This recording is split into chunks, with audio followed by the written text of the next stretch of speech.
For topic 5, we're going to look at multiplying a monomial and a polynomial with multiple variables. So we talked about this again in a previous worksheet where we multiplied a monomial and a polynomial, but they just had the same variable. In this case, you can have more than one variable, and the same process applies. You just have to use a little more caution because you're dealing with more variable factors. So the first thing we have to do is apply the distributive property. So the distributive property allows you to take that monomial and multiply it through the addition or subtraction of the second polynomial. Okay, so if I had something like right here, a times b plus c, I take the a and I multiply it by the b, then I take the a and multiply it by the c. So I get ab plus ac. You could also do this with subtraction. You just have to watch your signs. Basically, take whatever's outside and multiply it by each term inside, watching your signs. Okay? And then you're going to have to apply the product rule again. So remember, the product rule is the one where you multiply two things with the same base, keep the base, add the exponents. And then oftentimes you have to combine like terms. Not always, but always check to see if you could combine like terms. So for example 5, it says find each product. Okay, for the first one, we'll take it nice and slow. The second one, we'll see if we can speed it up a little bit. So for the first one, we have 6x squared y times 5x squared. So that's 6x squared y times 5x squared.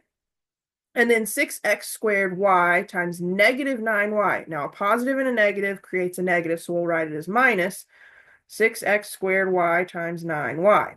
Now, if you needed to, for each half of this, you could rearrange your terms. So we could have 6 times 5 times x squared times y, and then minus 6 times 9 times x squared times y. This is not a necessary step, but if you're struggling, this is a step you can take while you're learning and getting more comfortable with this. So here I need to multiply my 6 and my 5, which is 30. I have x squared times x squared, so the product rule will need to be applied here. I'm multiplying two things with the same base. I keep the base, I add the exponents, and then I've got that times y. There's nothing to combine it with, so I just get times y. Now minus 6 times 9 is 54.